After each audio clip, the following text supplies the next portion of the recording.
नमस्कार, बहुत बहुत स्वागत करते हैं न्यूज 21 में। आप सबका मैं हूं आपके साथ रितिका पांडे। हमारे खास बुलेटिन अपना उत्तर प्रदेश में स्वागत है। सोनभद्र से खबर देख रहे हैं बुलेटिन में, जहां आपको बता दें आजादी का अमृत महोत्सव सोनभद्र जिले में बड़े ही उत्साह और धूमधाम के साथ मनाया जा रहा है। हर घर तिरंगा अभियान 2025 के तहत जिला स्तरीय पैदल तिरंगा यात्रा का आयोजन किया गया, जिसमें जिलाधिकारी बीएन सिंह, मुख्य विकास अधिकारी जागृति अवस्थी, विभिन्न विभागों के अधिकारी और जनप्रतिनिधि भी शामिल हुए हैं। यात्रा के दौरान देशभक्ति के नारों से पूरा नगर और शहर गूंज उठा। सोनभद्र से संतोष ताहनी की रिपोर्ट देख रहे थे आप।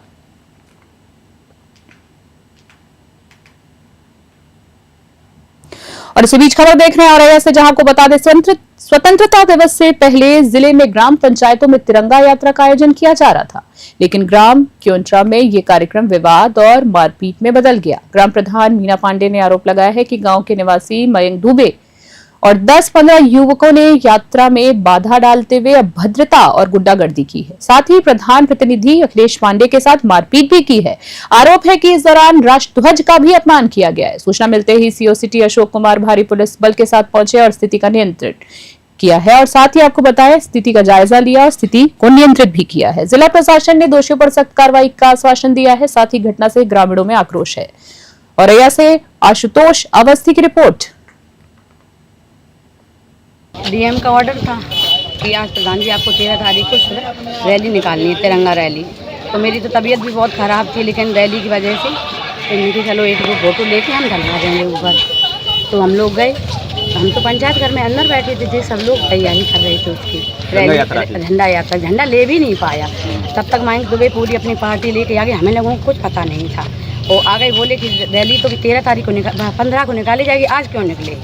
हमने मुझे तो ऑर्डर मिला है डीएम का, तो हम तो निकालेंगे कि आज नहीं निकलेंगे। इसी में विवाद हो गया, लड़ने लगे, मारने लगे। कितने लोग थे? 15-20 लड़के थे, गांव के भी थे और अज्ञा के भी थे। अब शब्दी बोले और इन्हें छेड़खानी भी की। अच्छा बताइए, जब ये मारपीट हुई है तो कितने बजे टाइम रहा होगा सुबह? अभी आध घंटा 1 घंटा हुआ। 1 घंटा हो गया। 1 घंटा हो गया। हम लोग पहुँचे थे, निकल भी नहीं पाए। पहले हम ही निकले कि प्रधान जी आप निकलो, फिर सब लोग निकले। जैसे ही हम निकल के इधर लड़ाई होने लगी। वही बात की जाए, प्रधान जी की जो मतलब आपसे खड़ी है, उनकी चोट खाने की, उनका चोट कान काट लिया उसने, मयंक पांडे वो मयंक दुबे ने।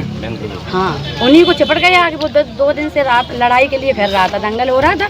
2 दिन आया, वहाँ से बचा, हमें लोगों को कुछ मालूम नहीं था, तो उसने आ जाके बवाल खड़ा कर दिया। डीएम का ऑर्डर। शहर के रामलीला मैदान में लगे मेला प्रदर्शनी का सबसे बड़ा आकर्षण 120 फीट का हवाई जहाज बना हुआ है। प्रदर्शनी में प्रवेश से पहले लोग हवाई जहाज के साथ सेल्फी लेते हैं। वहीं 30 रुपए की टोकन के बाद हवाई जहाज के अंदर से होते हुए मेले में प्रवेश मिलता है।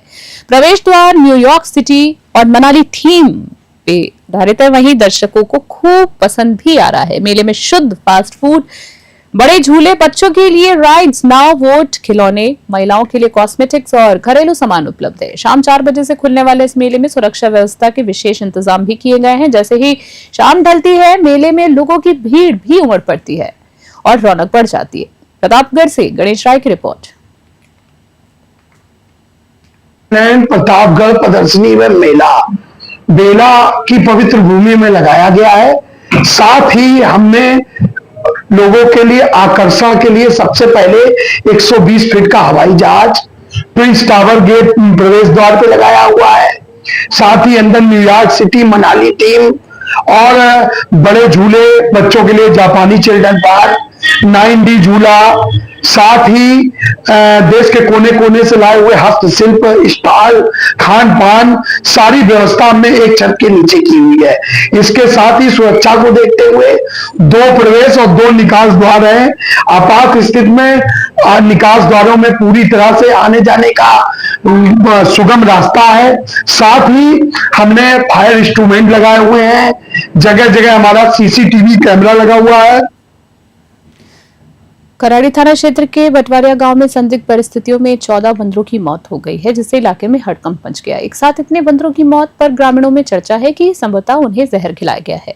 घटना की जानकारी मिलने पर जिलाधिकारी ने वन विभाग के जीएफओ को मामले में जांच के निर्देश दिए हैं। साथ ही पुलिस ने ग्रामीणों की मदद से सभी बंदरों को अंतिम संस्कार के लिए संस्कार किया है। साथ ही मौत के सही कारणों का पता भी चलाया जा रहा है जांच की रिपोर्ट के द्वारा। सबसे बड़ी बात है, जांच रिपोर्ट आने के बाद पूरे मौत का कारण का पता चलेगा। फिलहाल ये मामला गांव में चर्चा का विषय बना हुआ है। कौशाम्बी से जेगम रिजवी की विशेष रिपोर्ट। कौशाम्बी से खबर देख रहे हैं, जहां पश्चिम शरीरा थाना क्षेत्र के गोराजो गांव में बुधवार सुबह बारिश के चलते एक कच्चा मकान भरभरा कर गिर गया, जिसमें पूरा परिवार मलबे में दब गया।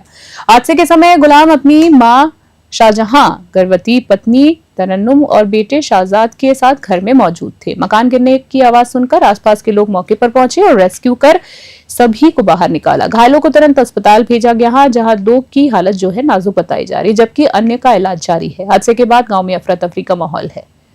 कौशाम्बी से जेगम रिजवी की रिपोर्ट।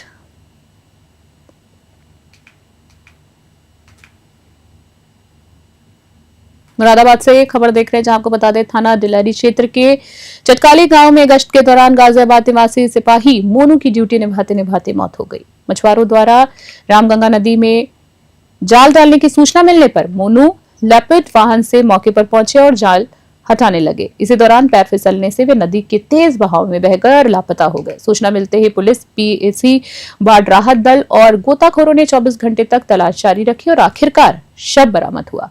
2018 बैच के अनुशासित और मेहनती जवान मोनू की शहादत से परिवार, गांव और पूरे पुलिस महकमे में गम का माहौल है। मुरादाबाद से ब्यूरो रिपोर्ट।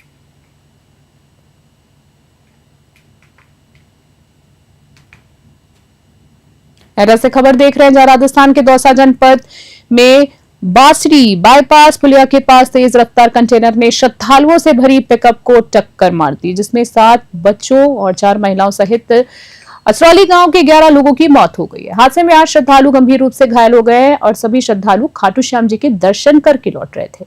बताया जा रहा है कि गांव से 2 पिकअप में करीब 40 से 46 लोग थे, जिनमें एक से गाड़ी हादसे शिकार हुई है। दुर्घटना की खबर मिलते ही डीएम प्रेम रंजन सिंह, एसएसपी श्याम नारायण सिंह और प्रशासनिक अधिकारी असरौली पहुंचे और परिजनों से जानकारी ली है। डीएम ने कहा है कि इस दुख की घड़ी में प्रशासन और पुलिस पीड़ित परिवार के साथ खड़ी है और हर संभव मदद भी की जाएगी। हादसे के बाद गांव में कोहराम मच गया है और परिजनों का रो रो कर बुरा हाल है। एटा से राज अली की रिपोर्ट। देखिए, जैसा कि हम लोग को पता है, बहुत ही दुखद जो है दुर्घटना हुई आज सुबह दौसा डिस्ट्रिक्ट राजस्थान में। उसमें हमारे जनपद एटा का जो असरौली गांव है, कोतवाली देहात थाना क्षेत्र में पड़ता है। यहाँ से लगभग 40 से 45 लोग 2 पिकअप वैन में गए थे। अभी तक हम लोगों ने 42 लोगों की सूची बना ली है, उस पर और आगे काम चल रहा है। जो अभी तक हम लोग को सूचना प्राप्त हुई है, उसमें 11 लोगों की डेथ हुई है। उसमें 7 जो है बच्चे हैं, 4 महिलाएं हैं।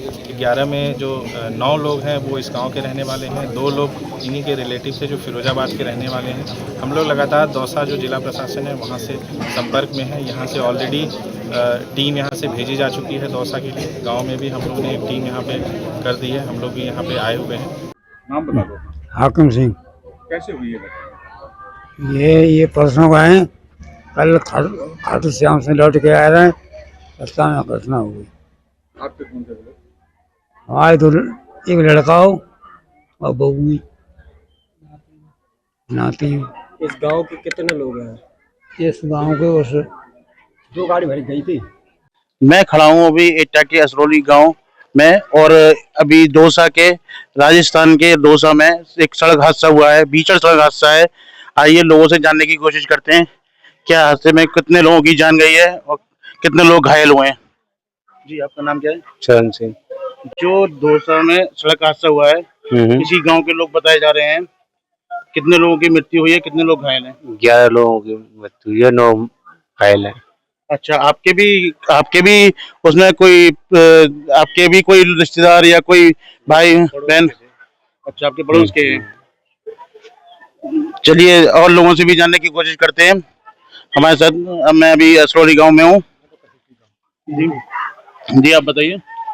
हमारे गांव के 25 लोग गए थे, एक मैक्स में, उसमें से 11 की मौत हो गई है और शेष बचे हैं, शेष घायल। जैसा कि आप देख रहे हैं, इस टाइम गांव में पूरा सन्नाटा पसरा हुआ है और सभी लोग यहाँ रोना पीटना बचा हुआ है। एटा से न्यूज़ 21 के लिए। देखिए, जैसा कि मुरादाबाद से खबर देख रहे हैं, जहां थाना परिसर में बुधवार को आगामी जन्माष्टमी और चहलम पर्व को लेकर शांति समिति की बैठक आयोजित की गई। बैठक की अध्यक्षता सीओ गौरव कुमार त्रिपाठी और थाना प्रभारी निरीक्षक शरद मलिक ने की है। बैठक में नगर और थाना क्षेत्र के जनप्रतिनिधियों एवं स्थानीय गणमान्य लोगों ने हिस्सा लिया है।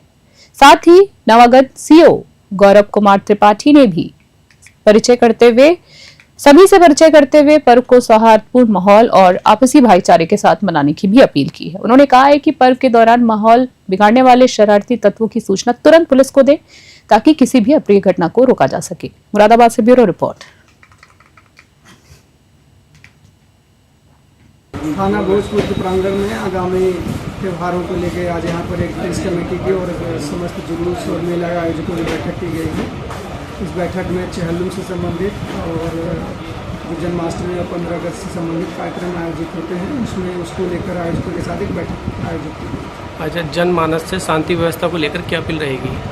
मैं सभी से यही अपील करता हूँ कि जो शासन के द्वारा निर्देश दिए गए हैं, गाइडलाइन निर्धारित की गई है, सभी लोग शांति व्यवस्था से सभी कार्यक्रम जुलूस और इत्यादि को सुरक्षा व्यवस्था को लेकर क्या निर्देश दिए गए हैं?